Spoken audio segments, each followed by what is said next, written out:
Venga, pues, cuando queráis.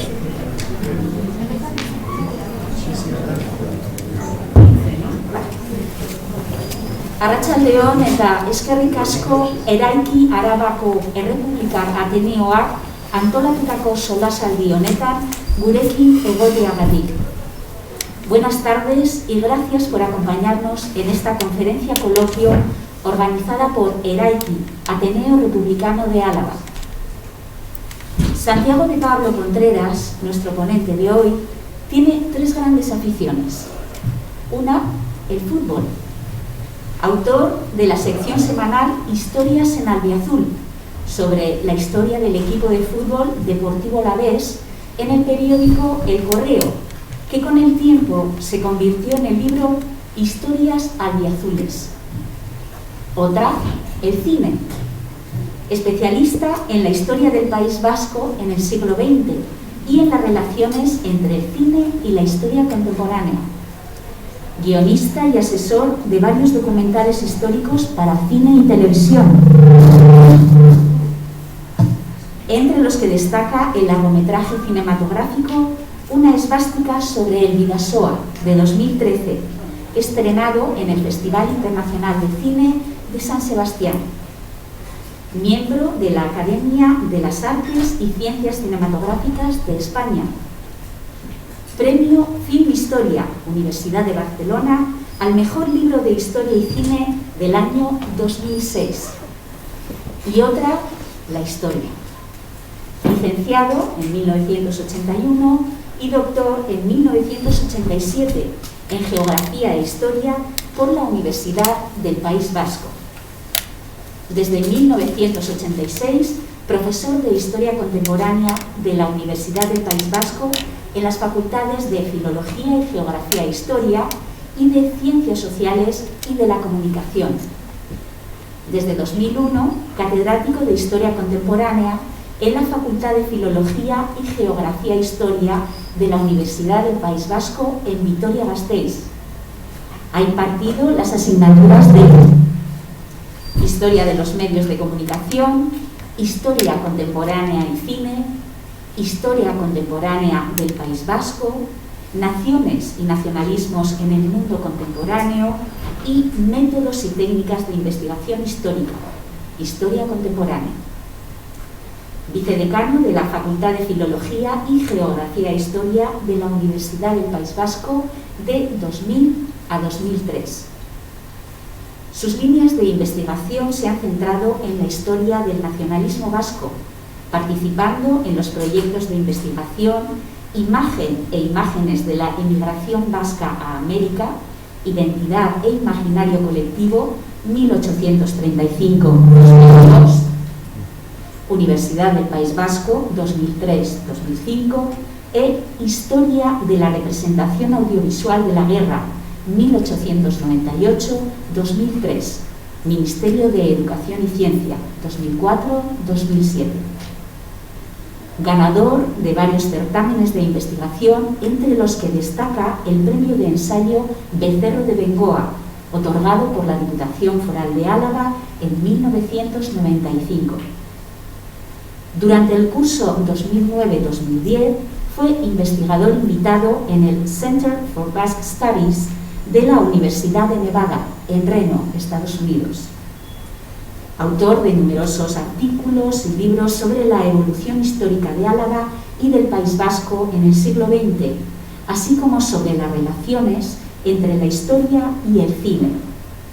Sus temáticas son muy variadas: historia de Euskadi y sus fueros, terrorismo, historia en el cine, conflictos bélicos, nacionalismo vasco, historia de Navarra, caja de ahorros de Vitoria y Álava, cineastas y cine vasco, sociedad vasca en los años 30 del siglo XX y republicanismo en el País Vasco.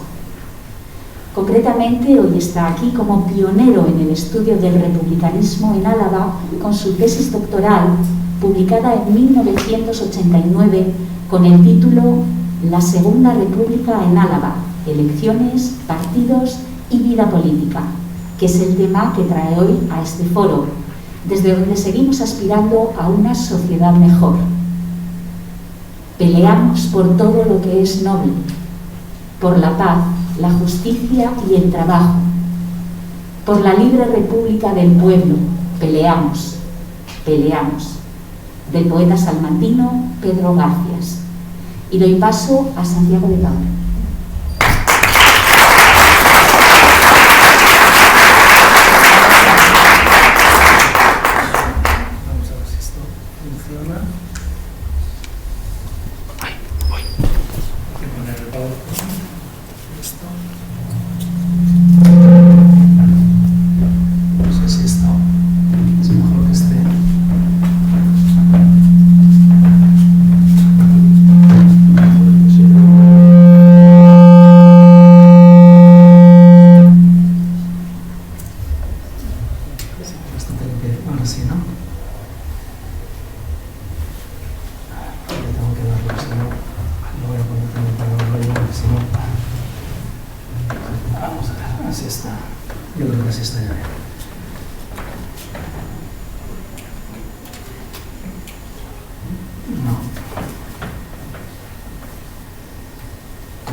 Bueno, Arantxa León, buenas tardes y muchísimas gracias en primer lugar por esta invitación en estas circunstancias pues tan complicadas, y también por la presentación tan completa y halagadora que ha hecho Nieves, ¿no? Es que ricasco.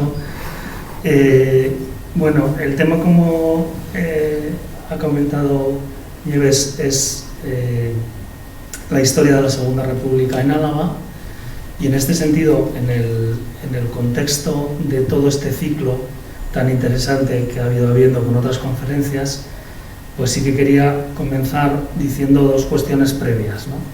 La primera, que así como ha habido otras conferencias que se han centrado directamente o exclusivamente en el republicanismo como tal, yo no voy a hablar, aunque hablaré obviamente, del republicanismo, sino de la etapa de la Segunda República en todas sus, en Álava, en todas sus características. Por tanto, vamos a hablar de republicanismo, pero también de socialismo, de carlismo, de nacionalismo, es decir, del contexto de esa etapa, no específicamente del republicanismo. En segundo lugar, también creo que es importante destacar que voy a hablar como historiador.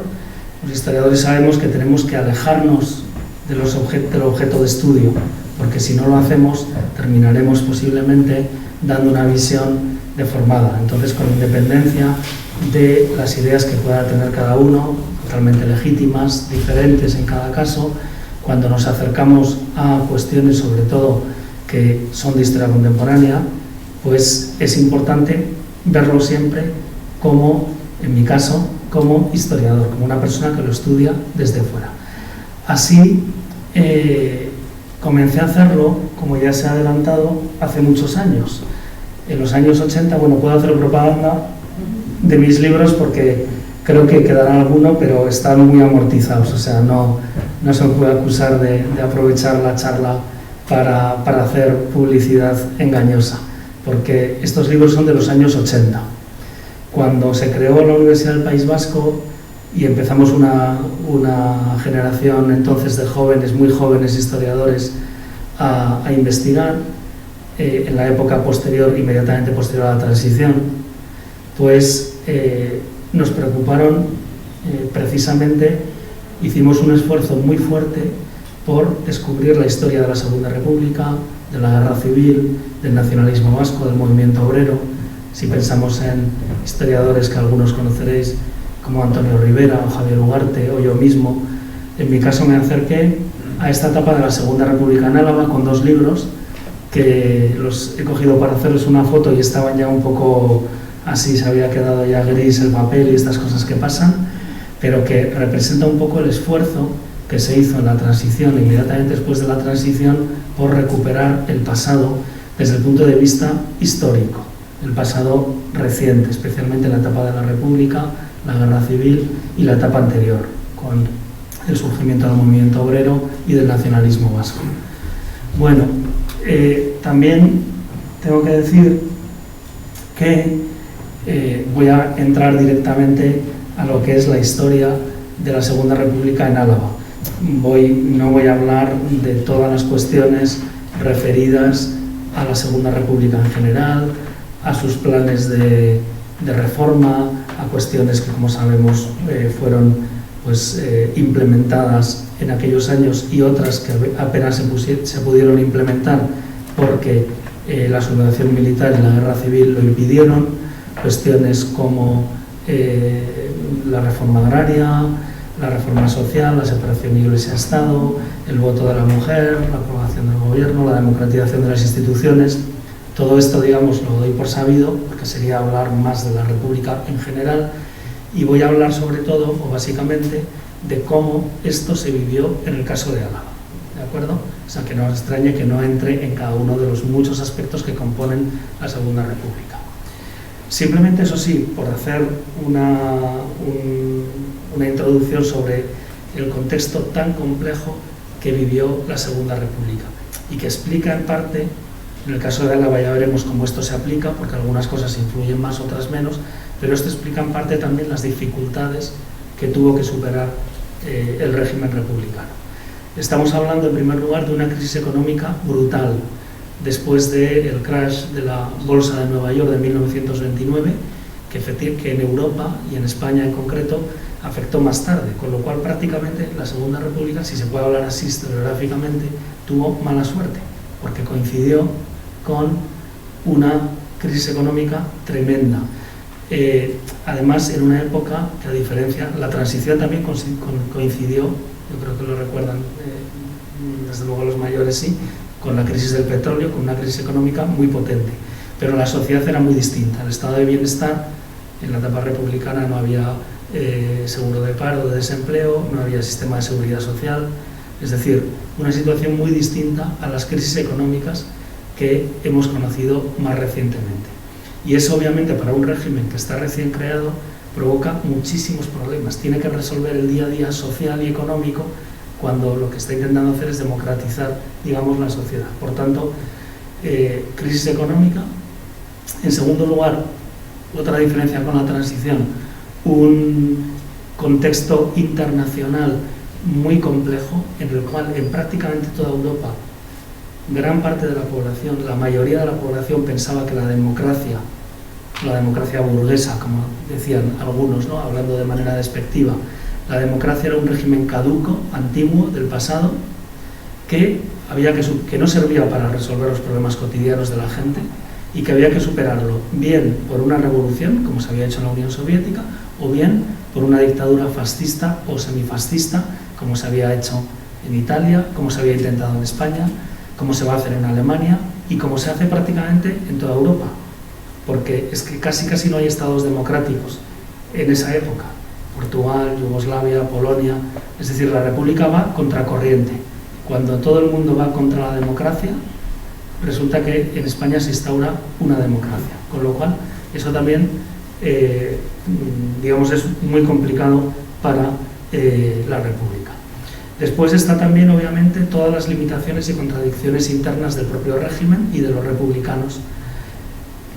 Y la gran ofensiva que todos sus enemigos, que eran muchos, tanto por la derecha como por la izquierda, los que querían la revolución y los que querían una dictadura, le pusieron a la República casi desde el primer momento.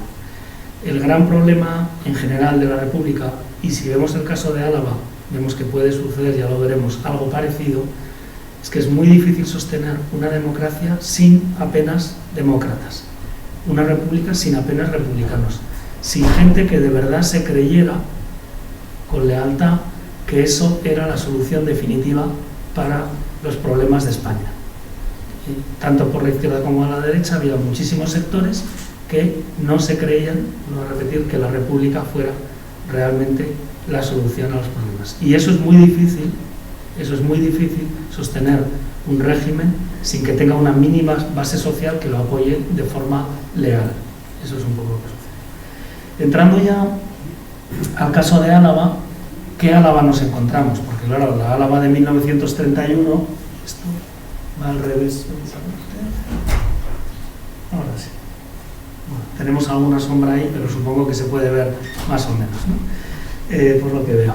Bueno, la Álava de 1931, de los años 30 en general, era una Álava muy distinta a la actual. Esto también hay que tenerlo en cuenta para entender la evolución de la situación política y social en la Álava republicana.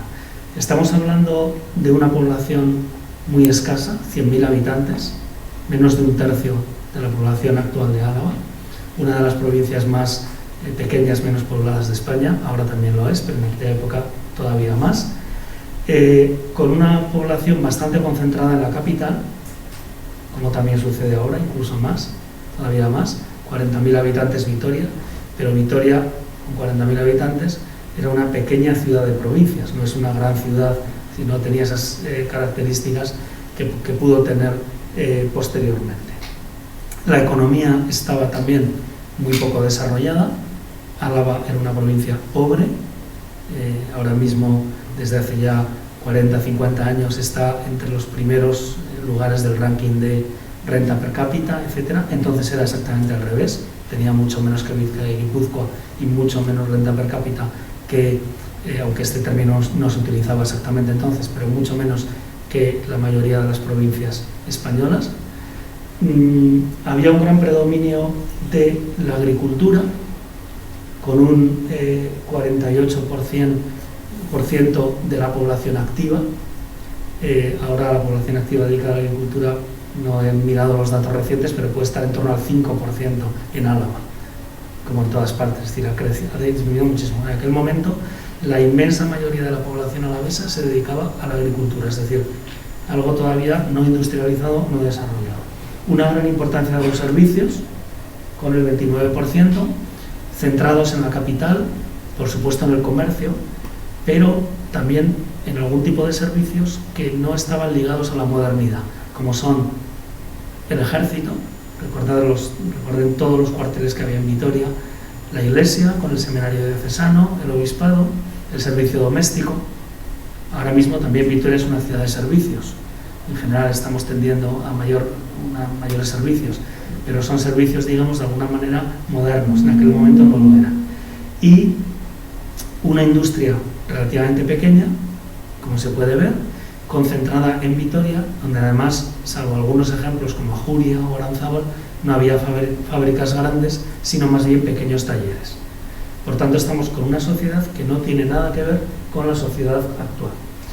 Era una sociedad relativamente integrada, no había las grandes diferencias de clase, aunque las hubiera obviamente, pero no había las enormes diferencias de clase que había en Andalucía, en Extremadura, no había grandes latifundios, no había ni siquiera esa clase obrera tan depauperada y esa oligarquía tan potente como había en Vizcaya. Por tanto, estamos hablando de una sociedad más integrada que otras, aunque hubiera obviamente conflictos sociales y diferencias de clases. Había también una gran diferencia entre el campo y la ciudad. Vitoria, algún pequeño núcleo, pero todavía prácticamente nada. Llodio, etcétera, eran poblaciones todavía muy pequeñas. Y el campo, que prácticamente era todo el resto de la provincia. Hay una menor incidencia, precisamente al ser una sociedad más integrada, una menor incidencia del paro obrero, del desempleo, aunque lo había, era importante, y también de las huelgas que se producen en la República a lo largo de estos años. Por último, muchas gracias. En cuanto a los sindicatos, inicialmente el sindicato mayoritario era la CNT, el sindicato anarquista, y esto va a dar lugar a muchos problemas. Esto está apagado, ¿no? No sé si llevamos para allí. Esto va a dar lugar a muchos problemas sociales, porque la UGT, estando el Partido Socialista en el gobierno, intentaba no hacer huelgas que pudieran perjudicar al gobierno, mientras que la CNT, siendo el sindicato mayoritario en Vitoria y en algunas zonas de la Rioja Alavesa, puso en muchas pruebas, en muchos problemas al gobierno de la República y a las autoridades republicanas locales. Sin embargo, precisamente, ya lo siento, pero se ve que no hay otra, no hay muchas más opciones. Sin embargo, como decía, la radicalidad de la CNT fue la que hizo precisamente que cayera en picado a partir del año 33-34 y fuera sustituido por un sindicalismo nacionalista muy fuerte, sindicalismo de ELA, que se convierte en el primer sindicato de Álava, ya en la etapa republicana, cosa que hasta ese momento no había sucedido, seguida por la UGT, sindicato socialista, y con una crisis de los sindicatos católicos, de la llamada Casa Social Católica, precisamente a que ELA era un sindicato no solo nacionalista, sino también católico, confesional. Y eso hace que los sindicatos católicos pierdan fuerza. A nivel político, lo que nos encontramos en esta etapa es con una ampliación del llamado triángulo político vasco, es decir, izquierda republicano-socialista, derecha monárquica y Partido Nacionalista Vasco y nacionalismo vasco. Eso se había dado ya en Vizcaya desde finales del siglo XIX y ahora lo que se produce es una ampliación de este triángulo político, del pluralismo político vasco. La democracia, precisamente, la Segunda República, al ser un régimen democrático, lo que permite precisamente es que aflore ese pluralismo, esa pluralidad de opiniones políticas. Eso había sucedido ya en Vizcaya a finales del XIX, pero se extiende a Guipúzcoa y también a Álava durante la Segunda República. Con lo cual nos encontramos un triángulo político con esos tres bloques que vamos a ver ahora. Es un sistema de partidos diferente al del conjunto de España, porque hay partidos muy importantes en España que aquí prácticamente no existen o tienen muy poca importancia, como el Partido Republicano Radical o la CEDA de Gil Robles, y a su vez es lo que los politólogos llaman un pluralismo polarizado. ¿Qué significa esto? Que hay muchos partidos, como vamos a ver, relativamente importantes, no simplemente partidos inscritos, sino bastantes partidos, pero además son partidos que están muy alejados entre sí desde el punto de vista ideológico. Y eso, lógicamente, no es bueno para la convivencia diaria ni para la acción política. ¿De acuerdo? Vamos a ver ahora cuáles eran estos partidos. Comenzamos por el más importante, por el bloque más importante en Álava, que es... Ahora igual seguir mejor, no sé si... Bueno, no sé qué pasa. Porque sin micrófono no se oirá, ¿no? Sí, sí. Que han ido a hablar con el técnico ahora. Muy bien. Entonces, como decía, la derecha, o las derechas, porque son variadas, es el partido o el grupo, el bloque político más importante en concreto en el caso de Álava. Dentro de las derechas, precisamente porque es un sistema polarizado, el partido más importante en Álava es un partido extremo, un partido de extrema derecha, pero no fascista, no moderno, sino tradicionalista. Es lo que se llamaba oficialmente la Comunión Tradicionalista y que definimos todos con el nombre de carlismo. ¿De acuerdo? El principal líder de la Comunión Tradicionalista en Álava es este personaje que aparece aquí, José Luis Oriol Urigüen. Él era un personaje, no era alavés, era de Bilbao, pero era un gran arquitecto, muy buen arquitecto, por cierto, según dicen los expertos, pero también un miembro de la gran oligarquía vizcaína, relacionado con Hidroeléctrica Española, la actual, fusionada después, la actual Iberdrola, que él llega aquí en la etapa republicana, compra en concreto en ese momento una casa, un palacete en Izarra, en Urkabustaiz. En concreto es lo que luego fue el Colegio Izarra, que seguro que todos ustedes les suena, conocen, pues eso era la Casa de Oriol, y se hace con el poder de la comunidad tradicionalista en Álava. Es elegido diputado las 3 veces, 31, 33, 36, por Álava en la etapa republicana.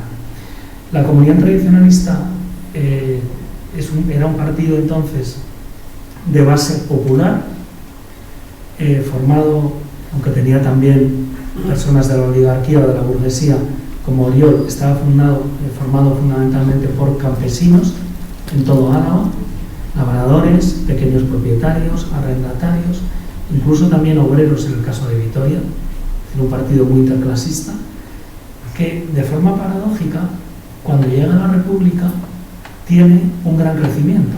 Esto puede parecer curioso, que justo sea con la República cuando el carlismo, que había estado como en un segundo plano durante toda la etapa de la Restauración, de repente tiene un crecimiento enorme en Álava y también en otras zonas, como Navarra. ¿Por qué es esto?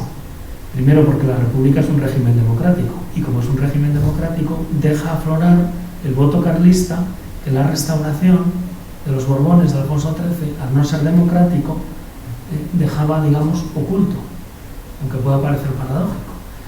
En segundo lugar, porque durante la monarquía de Alfonso XIII, al ser un régimen liberal, pero desde luego muy conservador, muy moderado, el carlismo se quedaba de alguna manera ahogado por el régimen. Cuando llega a la República, es el temor a la República, el temor a la revolución, lo que hace que muchos sectores conservadores se vayan más hacia la derecha. Por tanto, tenemos esa aparente paradoja de que durante la Segunda República lo que hay en Álava es un crecimiento enorme, como veremos, del carlismo, de la extrema derecha, pero no de una extrema derecha moderna, sino tradicionalista. El gran crecimiento del carlismo deja poco espacio a otros sectores de la derecha.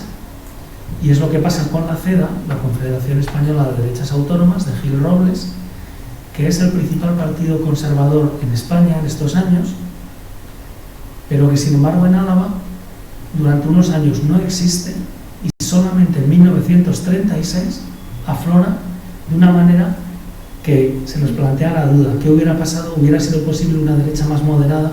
Pues es posible que si no hubiera habido una sublevación militar, el carlismo hubiera ido perdiendo fuerza con respecto a la derecha más moderada como era la CEDA, ¿no? No lo sabemos, pero sí que es interesante, como veremos, que en el año 36 aflora, digamos, la CEDA. Y mucho más minoritarias eran otras opciones de extrema derecha. ¿Por qué? Porque si alguien, entre comillas, quería ser de extrema derecha, ya tenía el carlismo, que estaba muy entroncado en la tradición vasca. No necesitaba algo ajeno, externo. Sería el caso de Renovación Española, el partido de los monárquicos alfonsinos, era el partido, por ejemplo, de Ramiro de Maeztu, pero prácticamente no tenía adeptos en Álava, y pasa lo mismo con el fascismo de Falange Española, de José Antonio Primo de Rivera. Prácticamente no tiene ninguna fuerza en Álava. ¿De acuerdo? Este es el panorama, por decirlo así, de la derecha.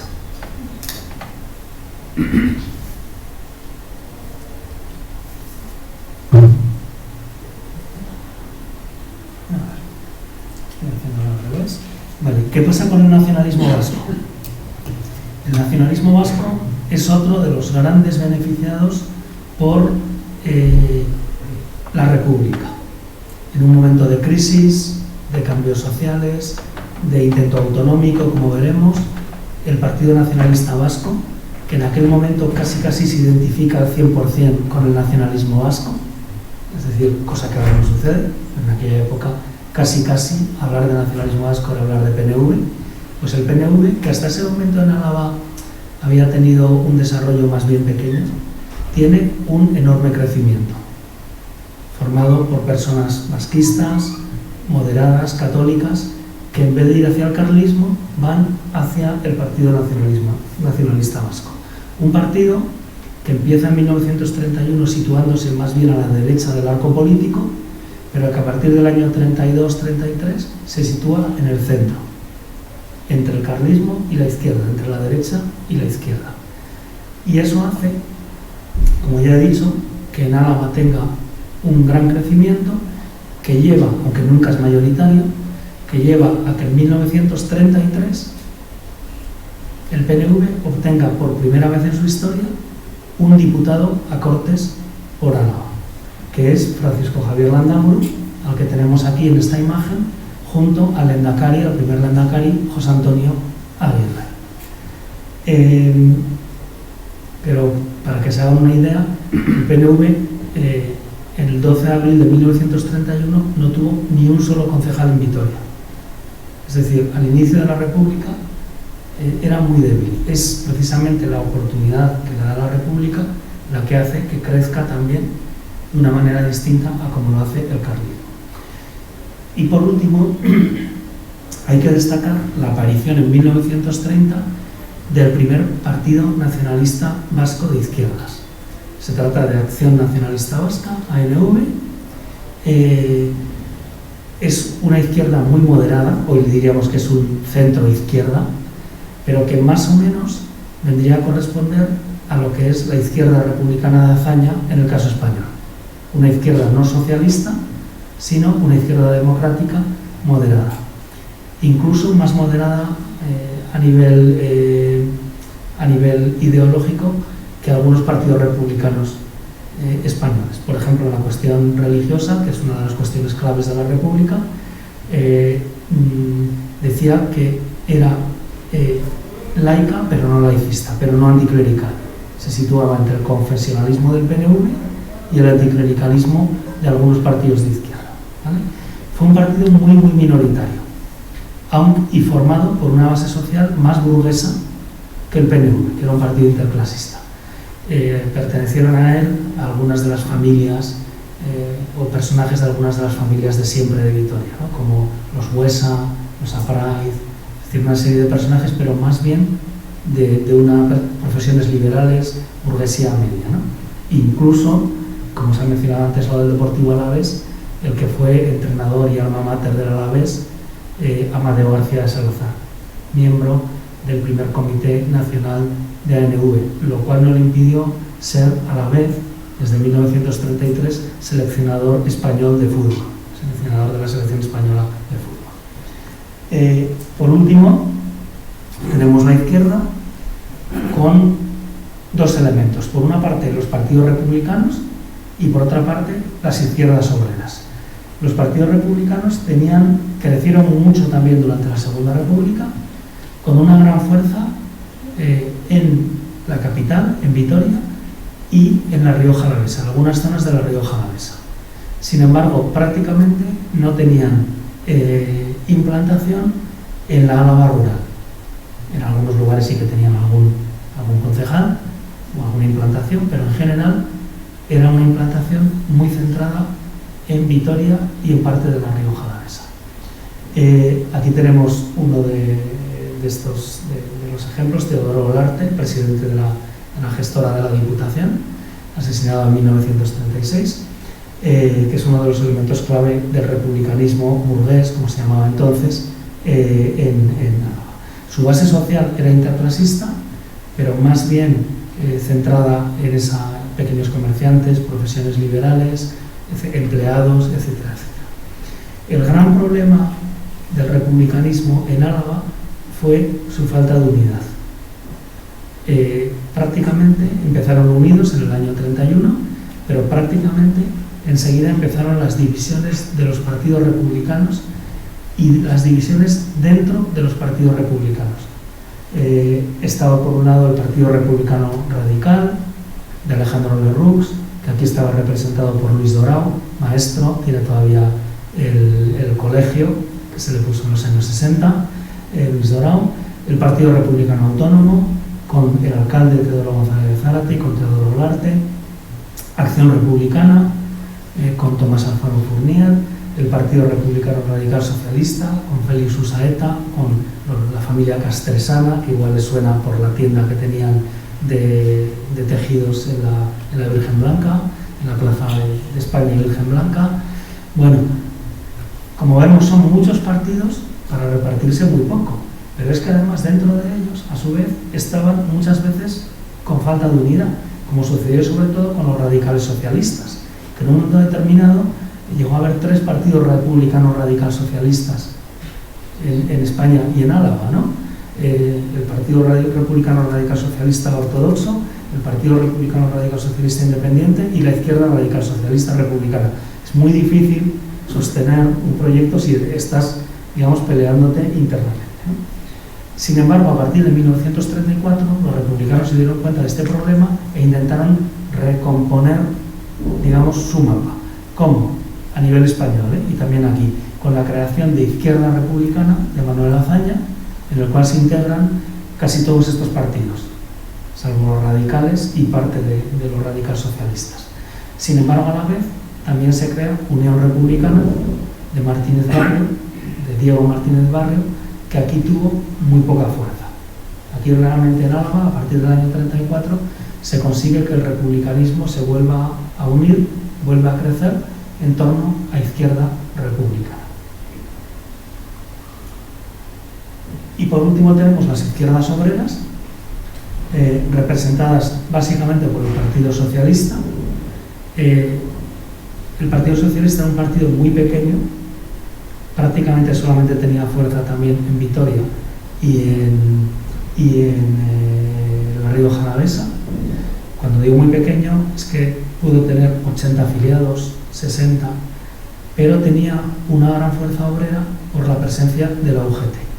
Es decir, que tenía realmente mucha fuerza entre la clase obrera, no tanto porque estuvieran afiliados al partido, sino por su fuerza, digamos, a nivel sindical, ¿no? Representado por personajes como Primitivo Herrero o Jorge Fernández, es decir. Y había una gran debilidad, lo mismo que pasaba con Falange, con la extrema izquierda, el Partido Comunista, debido en parte a la gran fuerza que tenía la CNT. Es decir, esa extrema izquierda obrera estaba ya ocupada por la CNT y por tanto era muy difícil que un partido como el Partido Comunista tuviera realmente fuerza en el caso de Álava, ¿no? Bueno, simplemente para ver un poco, una vez hablado estos bloques políticos, este es un mapa un poco así, no demasiado bien fotografiado, de, digamos, lo que podría ser el mapa político de Álava en estos años.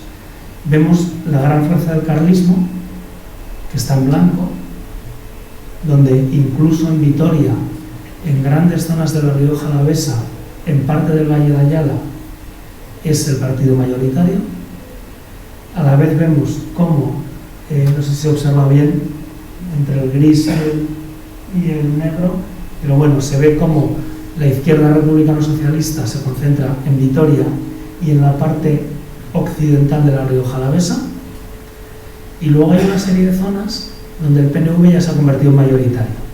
Son algunas localidades de Ayala, la zona de Zuya, Amurrio, toda esa zona, como se ve, Aramayo, Villarreal, actual de Gutio, y algunas zonas de Salvatierra, Agurain, la montaña alavesa, Santa Cruz de Campezo, e incluso un pueblo de la Rioja Alavesa, que pueden ver ahí, no sé si se observa, que es ni más ni menos que Cripán, ¿vale? La política en la Segunda República todavía era una política muy personalista, en contra de lo que quizás pues, nos pudiera parecer, porque solo duró 2 años, no dio tiempo en una sociedad todavía muy tradicional, como he dicho, y a veces el hecho de que un pueblo cambiara políticamente dependía de que el alcalde, el secretario de ayuntamiento, el cura cambiaran de bando.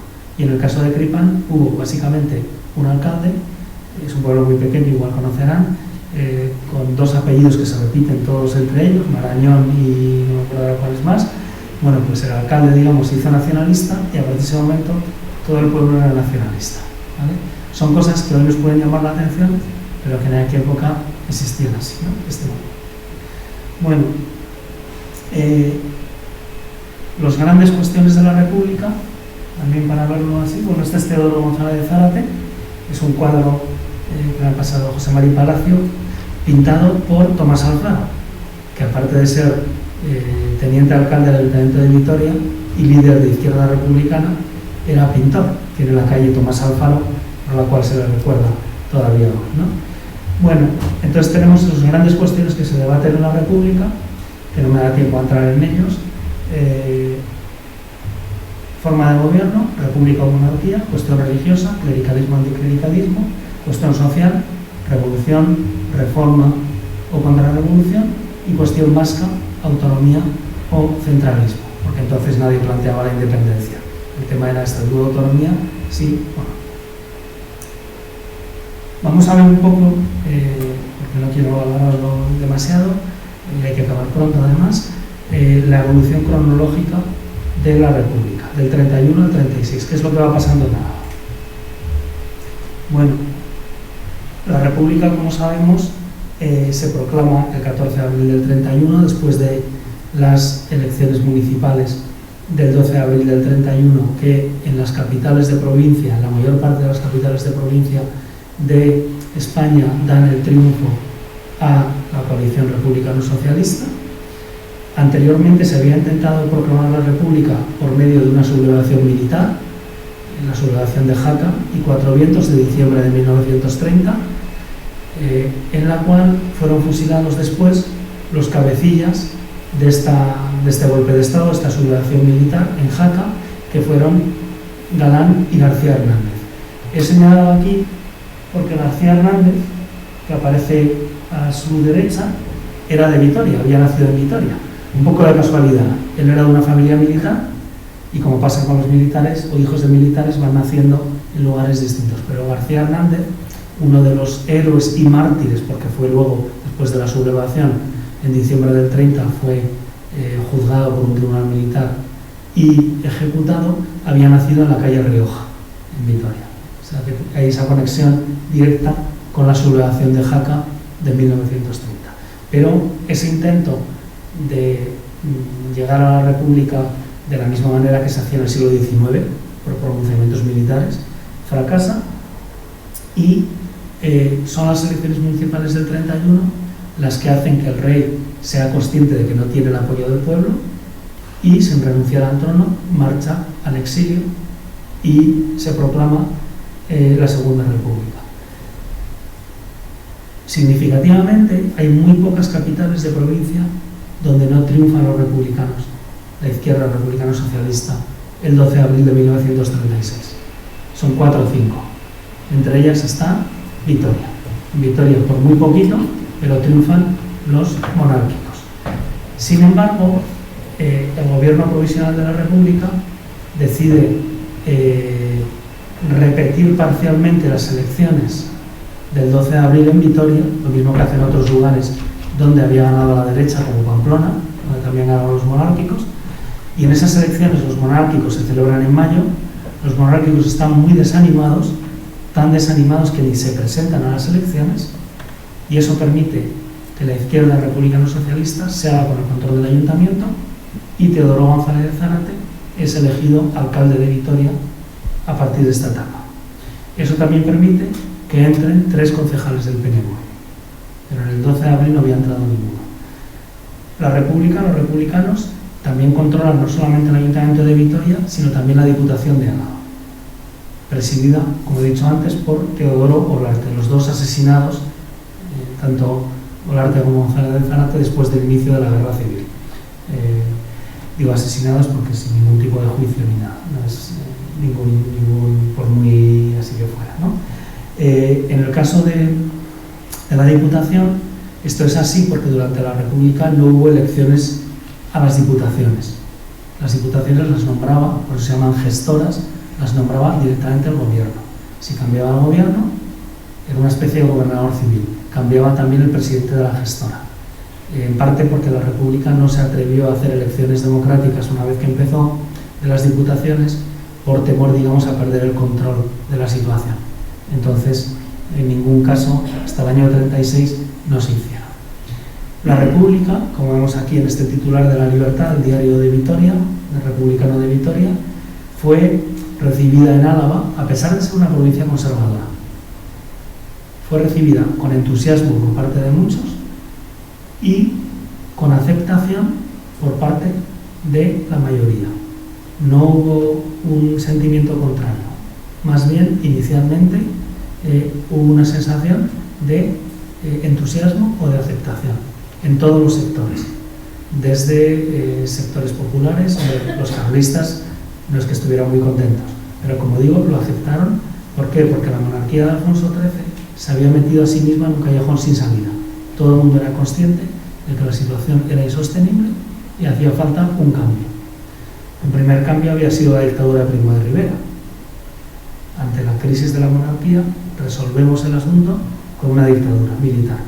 Como también la dictadura había fracasado y había arrastrado en su caída a la monarquía, llega la República. Y la República, como digo, se acepta por los sectores económicos, la Cámara de Comercio, acuden al gobernador, el obispo de Vitoria acude al gobernador a decir y dice a los católicos que hay que aceptar el nuevo régimen. Es decir, inicialmente no hay una sensación, digamos, de ir en contra de la República para nada.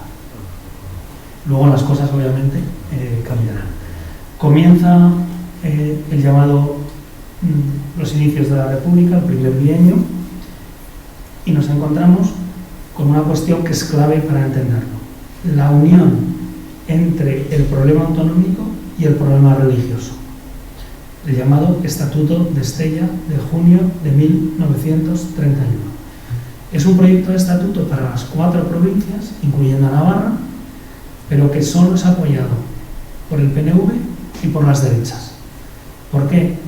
Porque además de ser un estatuto casi independentista, como no había constitución, se podía redactar el texto del estatuto que uno quisiera. Era un brindis al sol, obviamente, porque no había todavía ningún marco jurídico en el que enganchar el estatuto. Entonces, es un estatuto muy soberanista. Se habla de Estado vasco, se preveía que la República fuera federal, luego no lo fue.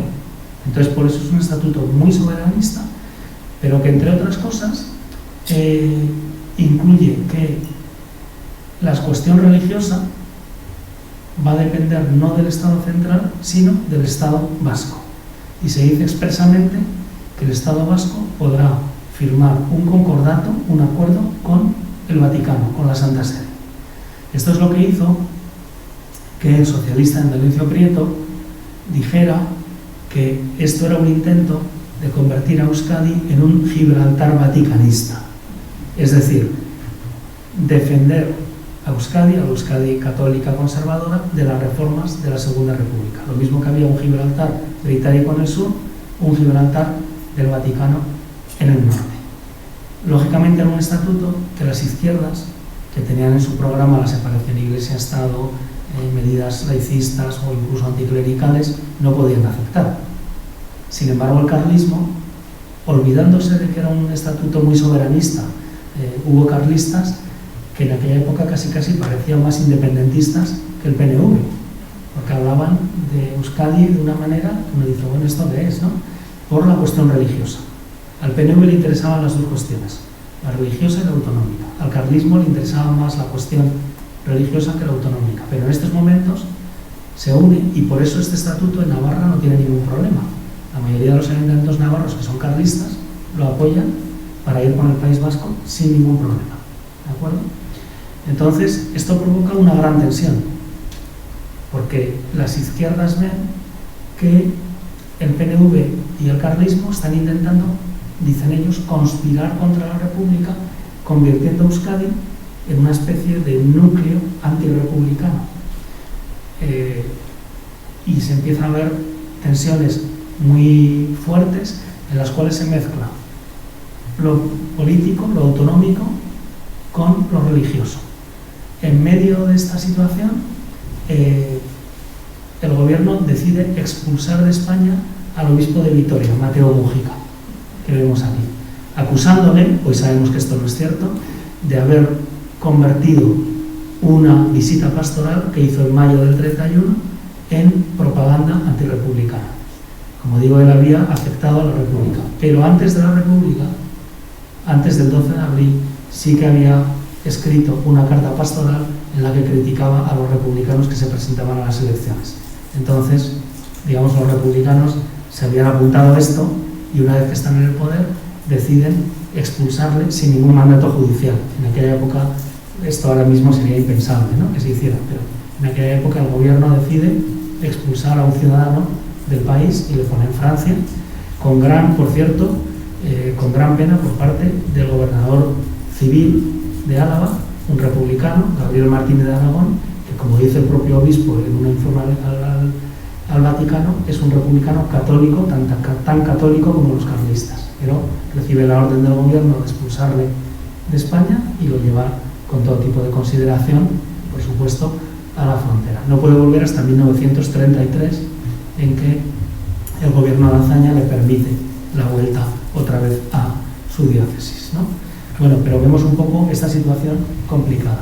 En este momento tienen lugar las primeras elecciones a Cortes de la etapa republicana. Son las elecciones constituyentes de junio de 1931, en las cuales en toda España triunfa la izquierda. Hay un triunfo abrumador de la izquierda, que permite hacer una constitución adaptada, digamos, a la izquierda. En el País Vasco, carlistas y PNV van juntos y triunfa esta coalición defensora del Estatuto de Estella, coalición derechista o católica, incluyendo al PNV, triunfa sobre las izquierdas. El País Vasco es una especie de contraste con el conjunto de España, donde las derechas son barridas, están muy desanimadas, no se han organizado, se las vincula con la monarquía y son barridas del mapa. En Álava, ¿qué es lo que pasa? Que PNV y carlismo van separados. La izquierda presenta a Félix Usaeta, un republicano de izquierdas, apoyado por todos los republicanos. El carlismo presenta a Oriol y el PNV presenta a Pantaleón Ramírez de Olana. Bueno, pues a pesar de ser Álava una provincia conservadora, todavía el entusiasmo por la proclamación de la República es tan grande que el candidato más votado es Usaeta, es el de izquierdas, como veis ahí, con un 39% de los votos.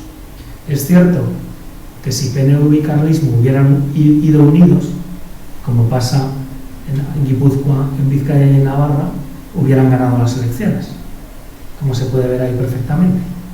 Pero van desunidos y eso permite el triunfo de la izquierda, lo cual es significativo, que en una provincia tradicionalmente conservadora, en junio del 31, triunfe el candidato de izquierdas. ¿Por qué? Porque todavía ese entusiasmo, digamos, por la proclamación de la República estaba muy presente. Empieza, por tanto, el primer bienio republicano, llamado bienio republicano socialista o bienio de Azaña, en el cual van sucediendo varias cosas. Por un lado, el PNV se va alejando de las derechas, cada vez más.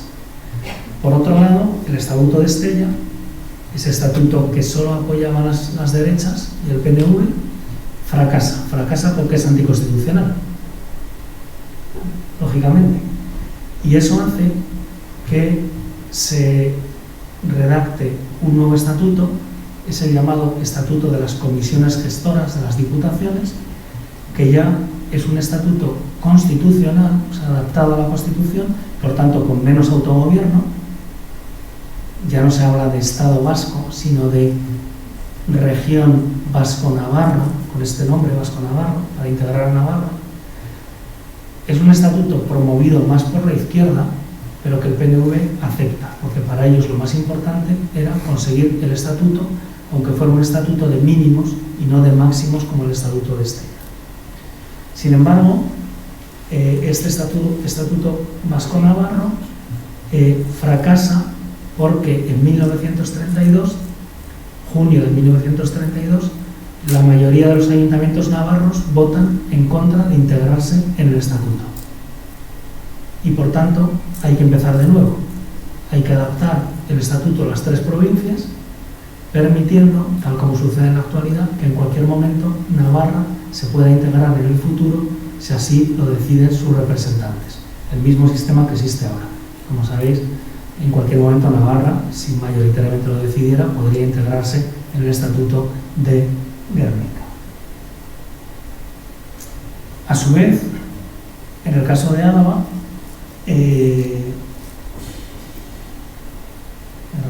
empiezan entonces, una vez que Navarra se separa, empieza a plantearse la cuestión alavesa.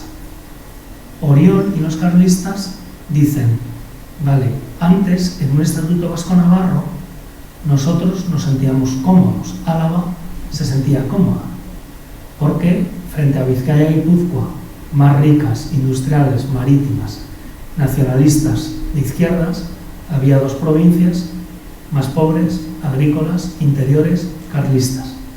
Pero dice Oriol, ahora que Navarra se ha ido, Álava ya no se siente cómoda en el estatuto y empieza a oponerse al estatuto vasco, con proclamas o comentarios que recuerdan un poco a los de Unidad Alavesa.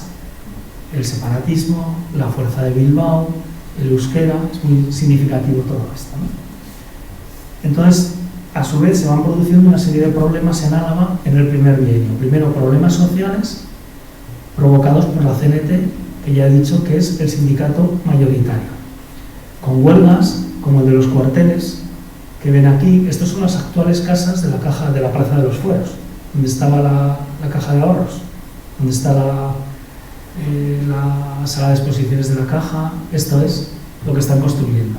Hubo unas huelgas brutales promovidas por la CNT, hubo movimientos de la CNT contra la República directamente, como el primer aniversario de la República, 14 de abril del 31, en el cual miembros de la CNT asesinan a un guardia municipal, que además estaba afiliado a la UGT, Andrés Perea. Va habiendo un alejamiento cada vez más fuerte entre el PNV y Oriol, como se ve en la sustitución del periódico Heraldo Alavés, que era más moderado, católico, pero más moderado, por Pensamiento Alavés, que ya va a ser claramente un periódico carlista totalmente antirrepublicano. Un poco las tensiones van creciendo. Las tensiones también continúan a nivel religioso, con la expulsión de la Compañía de Jesús, siguiendo lo previsto en la Constitución, o la Ley de Congregaciones Religiosas, que supone la prohibición de enseñanza a las órdenes religiosas. Las órdenes religiosas, por ejemplo en Vitoria, corazonistas, marianistas, San Viator, etc., tienen que vender el colegio a los padres de los alumnos.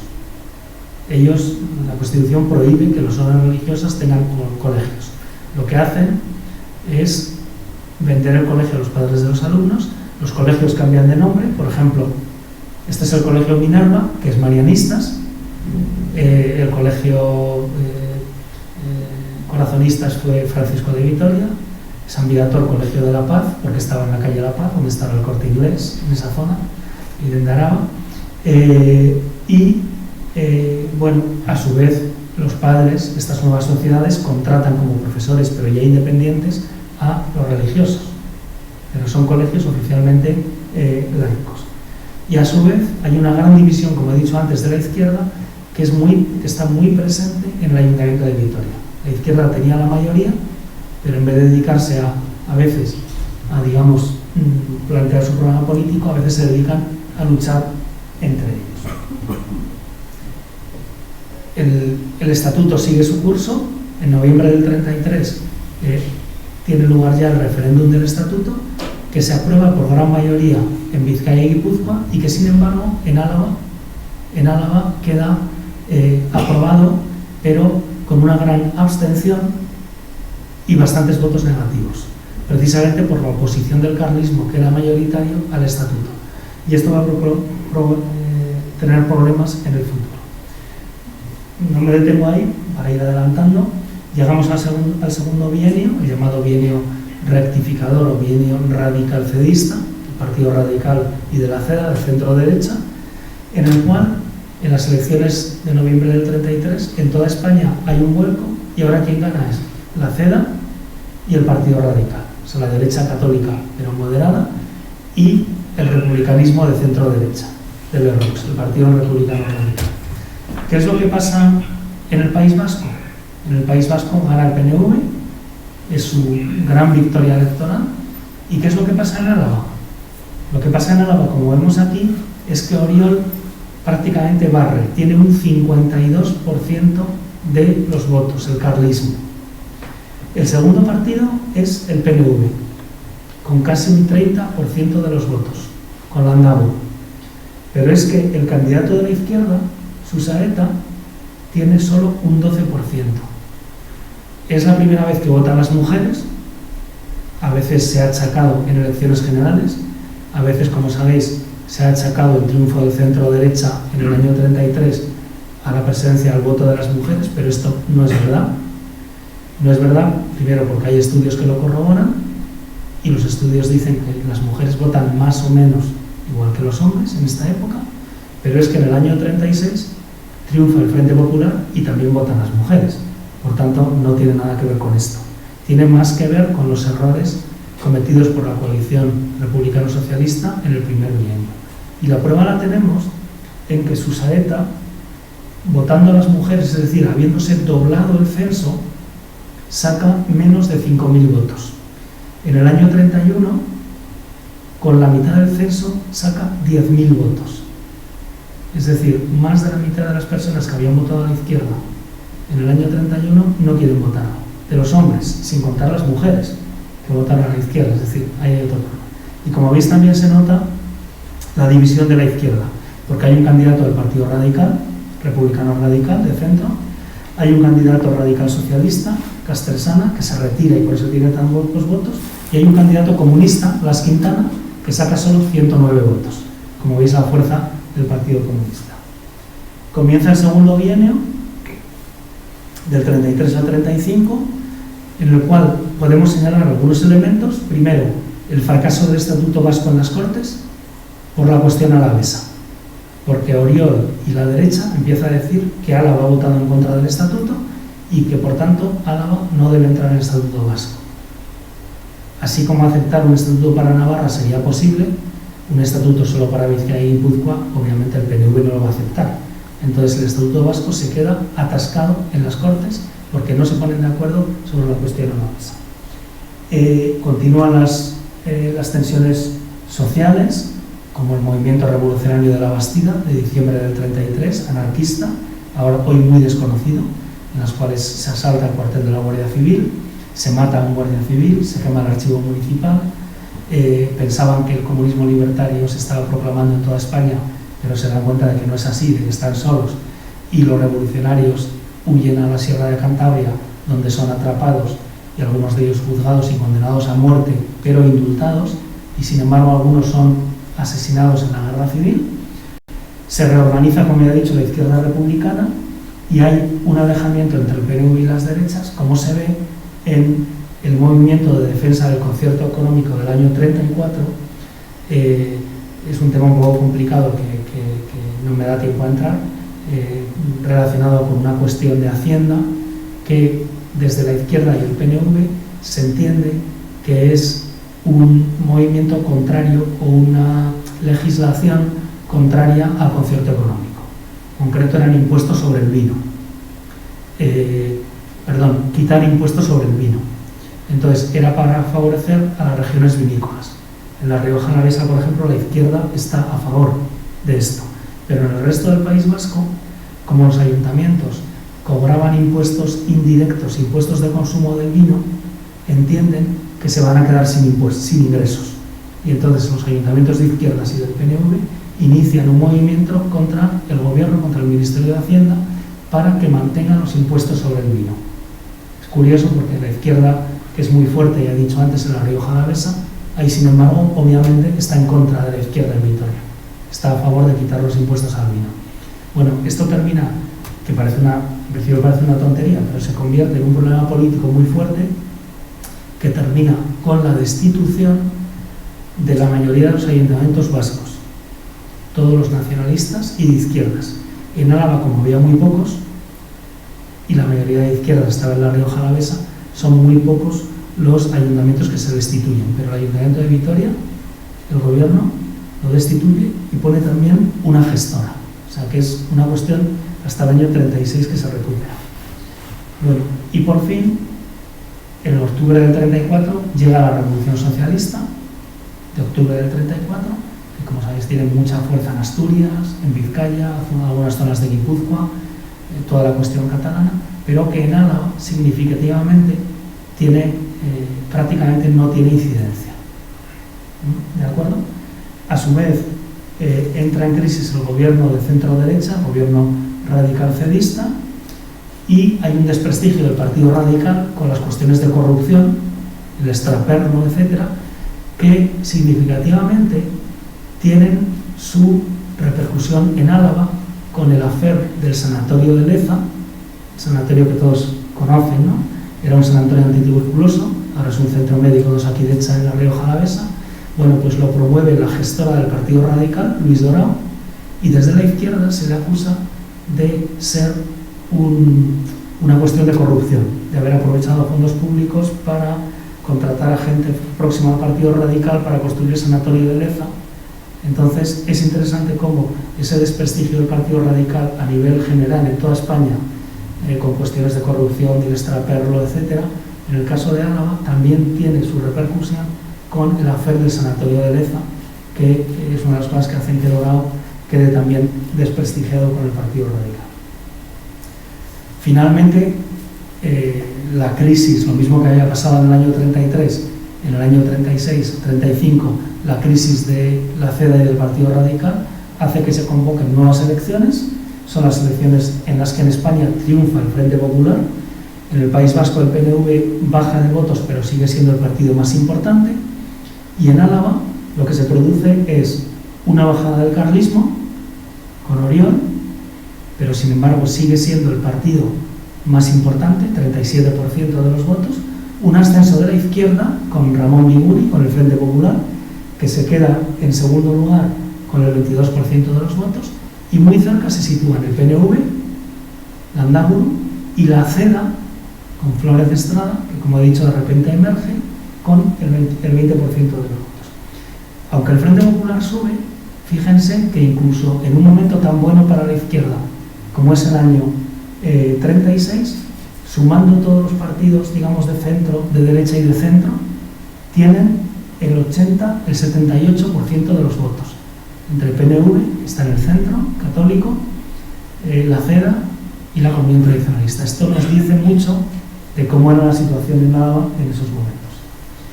Y, por último ya, los meses del Frente Popular son meses en los que el estatuto avanza en las Cortes, no da tiempo a aprobarse, Álava queda dentro del estatuto, no da tiempo a aprobarse el estatuto porque llega la guerra civil, llega la sublevación militar del 36, y por eso el estatuto vasco, con Álava incluido, se aprueba ya en octubre del 36, durante la guerra civil. Vuelve la tensión política y social, con la huelga general de Vitoria de la primavera del 36, apoyada por todos los sindicatos, desde los católicos hasta la UGT, hasta la CNT, ELA, ¿vale? Pero la situación, la tensión política y social en Vitoria, o en Álava en general, es mucho menos fuerte que en el conjunto de España. Solamente entre febrero y julio del 36 en España hay muchos enfrentamientos armados, muchos muertos en esos meses, entre falangistas, comunistas, anarquistas, carlistas.